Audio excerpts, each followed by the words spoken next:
Good morning, everyone.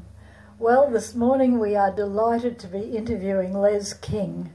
All of you know Les very well, I'm sure, but it's wonderful to be able to speak with you, Les. Thank you for coming. It's great to have the opportunity. Yes. Les, to start with, how long have you been a Christian? I think I've been a Christian all my life, but my faith varied in strength as I grew to maturity.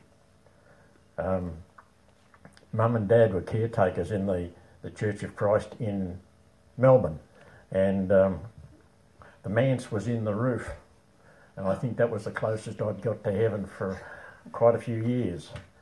But as we grew older and we realised that there was much more to our faith than just going to church and going to Sunday school. So you must have had some amazing experiences through your life then. Anything you'd like to share? I've met some wonderful people and I'd like to share them with you. Mum,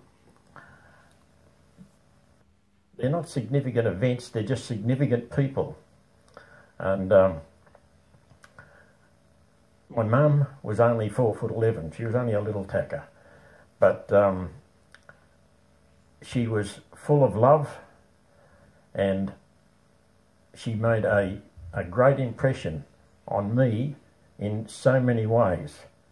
But I remember we weren't poor, but we weren't rich, and I've seen Mum skip a meal so that we had a feed, and those things make an impression on your life.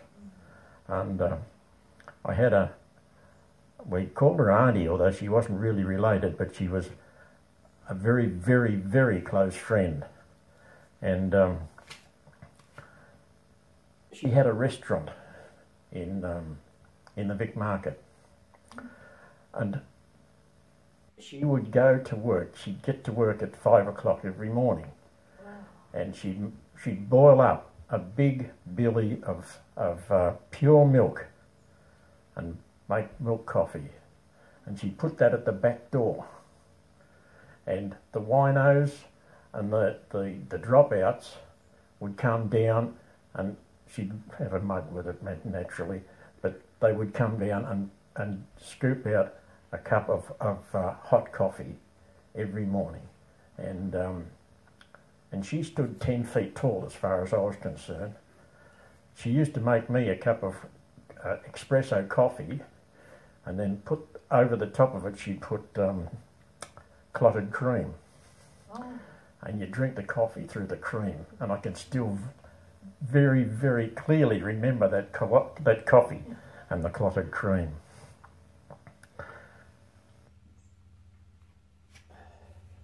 Mum's brother managed a timber mill at Buxton, and this was when times were pretty tough, and some of the guys that worked in the mill, he knew would go down the pub as soon as they got their pay, and their family was missing out on food.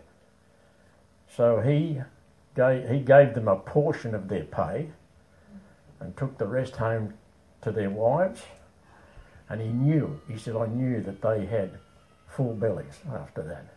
Wow. Those are the sort of people that in your life, they set standards that are really important.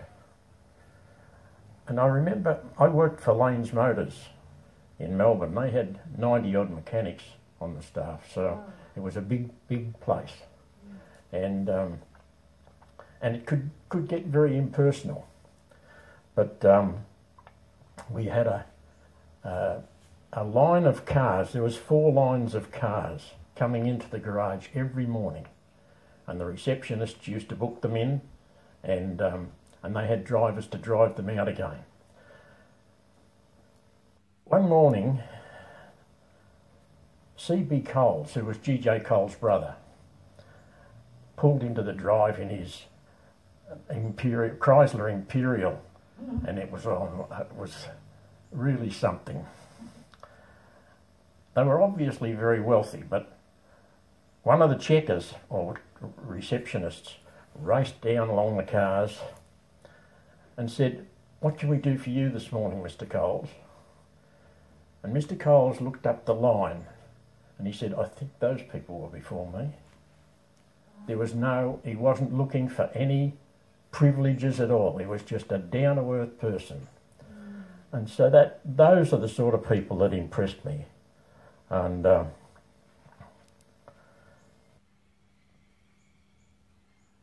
you've got quite a few there who have impressed you. Yeah. I found some people never changed. It didn't matter what their circumstances, whether they were rich or poor, they were still loving, caring people. And some of the people that we also had the other sort that would walk over you with hobnail boots. But I remember the good ones, and I think that's made my life much easier.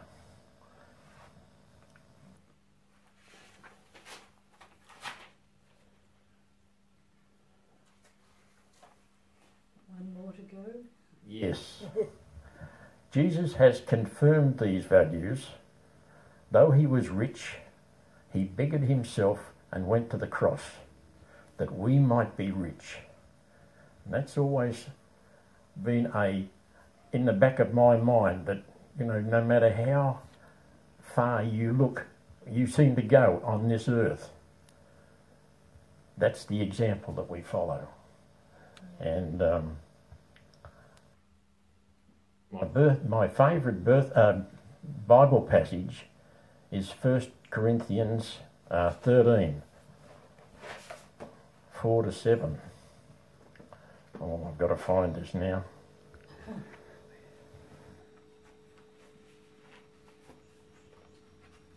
Love is very patient and kind, never jealous or envious, never boastful or proud, never haughty or selfish or rude. Love does not demand its own way. It is not irritable or touchy. It does not build grudges and will hardly even notice when others do it wrong. It is never glad about injustice, but rejoices whenever truth wins out. If you love someone, you will be loyal to him, no matter what the cost. You will always believe in him, always expect the best of him, and always stand your ground in defending him. Thank you, Les. Such words of wisdom, and we really do appreciate it. Thank you for sharing those wonderful stories. We are the beneficiaries of those words. Absolutely. Absolutely, for sure. Yeah, thank you.